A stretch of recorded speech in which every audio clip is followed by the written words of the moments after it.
Hello friends, welcome back to my in creative channel. Friends, अगर आपको मेरी story अच्छी लगती है तो प्लीज़ लाइक से सब्सक्राइब करना ना भूले। ये कहानी है रोशनी नगर की, जिसका नाम तो रोशनी था, पर वहाँ की आधी आबादी की ज़िंदगी घोर अंधेरे में डूबी हुई थी। यह शहर अपने विशाल चूड़ी कारखानों के लिए प्रसिद्ध था।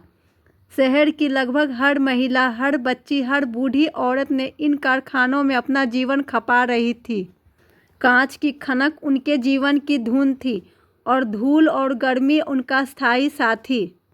कहानी की नायिका है सिया। सिया केवल 12 साल की है, पर उसकी आंखों में 12 सदियों की थकान दिखती है। वह सुबह 4 बजे उठकर कारखाने के लिए निकल जाती है।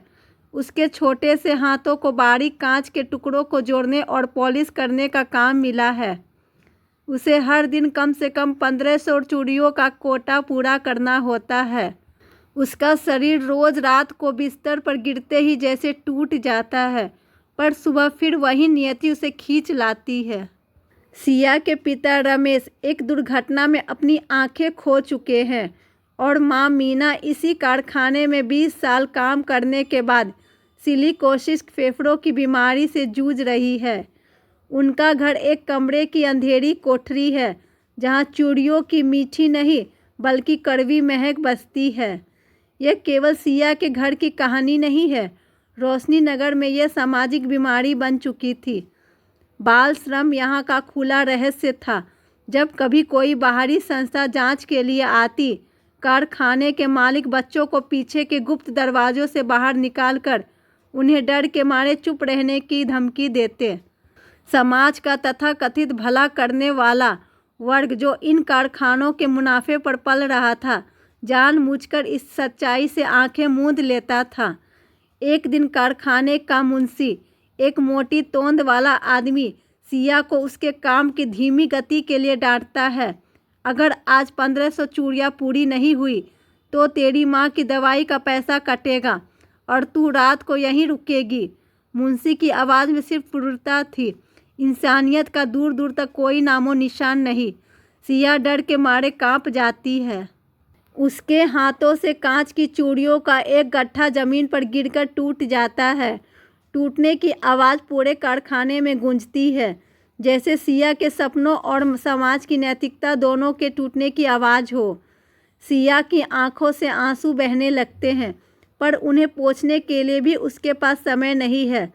सच्चाई यह थी कि इस शहर में गरीब होने की सज़ा पीढ़ी दर पीढ़ी दी जाती थी।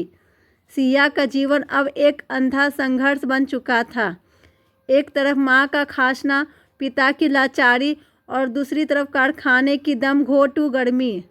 कांच के बारीक टुकड़ों से जख्मी होते उसके हाथ। एक रात सिया चूड़ियों को पॉलिश कर रही थी, तभी उसके बगल में काम कर रही 14 साल की बच्ची लता बेहोश होकर गिर गई। लता, जो अपनी बड़ी बहन की शादी के लिए पैसे जुटा रही थी, बस थक गई थी। मालिक ने सिर्फ पानी छिड़का कर उसे वापस काम पर लगा दिया। यह दृश्य देखकर सिया के मन में गहरी पीड़ा और पहला विद्रोह जन्मा। कब तक, यह सवाल सिया के भीतर गूंजा। अगले दिन सिया ने फैसला किया कि वह अब और चुप नहीं रहेंगी। उसका हृदय क्रोध, भय और अटूट प्रेम की भावनाओं के भंवर में फंसा हुआ था। माँ बाप के लिए प्रेम उसे काम करने को मजबूर करता था, पर खुद के बचपन के लिए छीनी गई स्वतंत्रता उसे विद्रोह करने को उकसाती थी। सिया ने चुपके से कारखाने में काम करने वाले बच्चों से बात करना शुरू किया। हम कब तक डरेंगे? हम कब तक चुप रहेंगे? क्या हमें पढ़ने का हक नहीं है? पहले तो सब डर गए। उनसे एक बच्चे गोलू ने कहा, दीदी पकड़े गए तो हम सब भूखे मर जाएंगे। पर सिया की आंखों में एक ऐसी आग थी जिसने बच्चों के मन में उम्मीद की एक छोटी सी लौ जलाई। एक शाम जब कारखाने के बाहर श्रमिकों की भीड़ जुटी थी, सिया हिम्मत करके मंच के पास पहुंच गई। उसका शरीर छोटा था, पर उसकी आवाज़ से असाधारण शक्ति थी। अंकल जी, आप सब हमारे पिता हैं। आप अपने बच्चे को पढ़ाते हैं, पर हमारे बच्चों को क्यों मारते हैं? क्या गरीबी कोई पाप है कि हम उसका आजीवन दंड भुगते? मेरे हाथ पर ये जो जख्म है, ये सिर्फ कांच के नहीं है, ये समाज की बेदर्दी के जख्म है।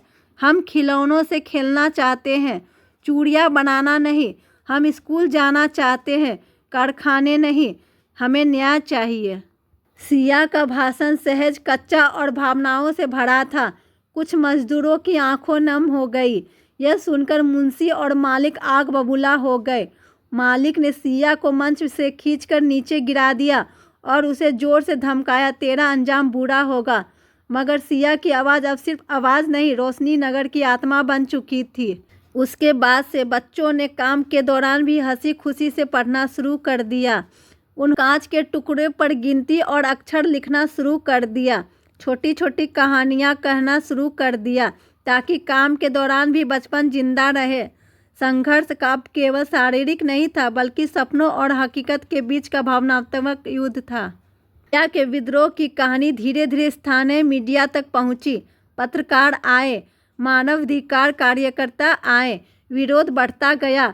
कारखाने के मालिक को लगा कि वे इस तूफान को दबा देंगे, पर इस बार आवाज़ बच्चों की थी, जिसे दुनिया नज़रअंदाज नहीं कर पाई। अंततः सरकारी हस्तक्षेप हुआ, कई कारखाने सील कर दिए गए और उन सभी बच्चों को मुक्त करा दिया गया। बाल श्रम कानून को सख्ती से लागू करने का आदेश आया। मालिक को गिरफ्तार कर लिया गया। 1 महीने बाद रोशनी नगर की फिजा बदल चुकी थी। अब सुबह 4 बजे चूड़ियों की खनक की जगह पास के नए सरकारी स्कूल में बच्चों की प्रार्थना और हंसी की आवाज़ आती थी। सिया अब स्कूल में सबसे आगे बैठती थी। उसके हाथों पर कांच के जख्म तो थे, पर उसकी आंखों में शिक्षा की नई रोशनी थी। एक शाम सिया अपनी माँ के साथ छत पर बैठी थी। माँ अब काफ़ी बेहतर थी। मीना माँ ने सिया का हाथ पकड़कर कहा, तेरी टूटी हुई चूड़ियों ने हमारे पूरे शहर के लिए नई किस्मत लिख दी बेटी। सिया ने मुस्कुराते हुए कहा, माँ, असल में चूड़ियों तो समाज के नियम थे जो हमें जकड़े हुए थे। वे टूटे नहीं, हमने उन्हें तोड़ा है। और यह सिर्फ हमारे लिए नहीं है, यह उन सभी के लिए है जो सोचते हैं कि गरीबी या लाचारी ही उनका भाग्य है। गहरा संदेश, जीवन में संघर्ष और गरीबी अस्थायी हो सकते हैं, पर शिक्षा और मनुष्य का आत्मसम्मान अस्थायी है। समाज की सबसे बड़ी कमजोरी तब सामने आती है जब वह अपने सबसे छोटे और कमज़ोर सदस्यों यानी बच्चों को उनके अधिकारों से वंचित करता है। बदलाव लाने के लिए महिला या बड़ी ताकतों की ज़रूरत नहीं होती। बदलाव के लिए बस एक सिया की ज़रूरत होती है जो अन्याय को देखकर चुप ना बैठे, बल्कि अपनी टूटी हुई चूड़ियों को संघर्ष का हथियार बना ले। अपने भीतर की नैतिकता और आवाज़ को कभी मरने मत देना। यही आवाज़ एक दिन पूरे समाज को बदल कर रख देंगी। हर बच्चा सिर्फ एक मजदूर नहीं, बल्कि एक उम्मीद है। उस उम्मीद को जिंदा रखना ही हमारे मानवीय कर्तव्य है। आज सिया सिर्फ एक बच्ची नहीं थी, वो रोशनी नगर की रोशनी थी।